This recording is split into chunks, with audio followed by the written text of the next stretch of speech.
Bismillah, Bismillah. I remember back when I used to be on ABN, the Trinity Channel. One of the shows that I did with, Pastor Joe and, others that appeared on the show. We did a topic about where we disparaged the legacy of Al-Andalus, Islamic Iberia, Islamic Spain. And, one of the talking points is a very common talking point that you hear from anti-Muslims, anti-Islamic foes and propagandists.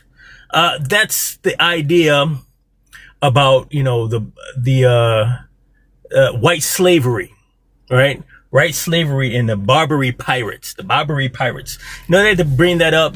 It's supposed to be a testament to how barbaric Muslims are, how barbaric the religion of Islam is. These pirates, they're going around robbing ships.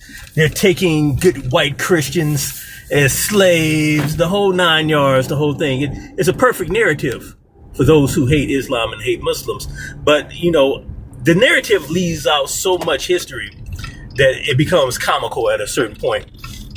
Now, when these people tell you about the Barbary pirates, they never tell you about what preceded that and what was going on in the environment at that moment.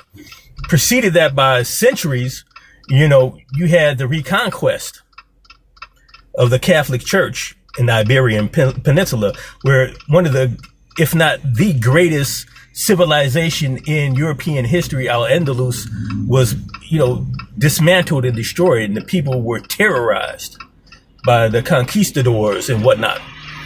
People were put on trial. The class-based, race-based, color-based racism was invented at this time. You had to have pure blood. You had to prove that you had pure European Christian blood, or you could be enslaved. And at this time, you had various papal bulls that were enacted starting from the 14th century. You can look these up. There's like 5 or more in total, where the popes of that time basically told their followers, if you enslave a Moor, your sins are forgiven. It was like going on Hajj for a Christian to enslave an African Muslim.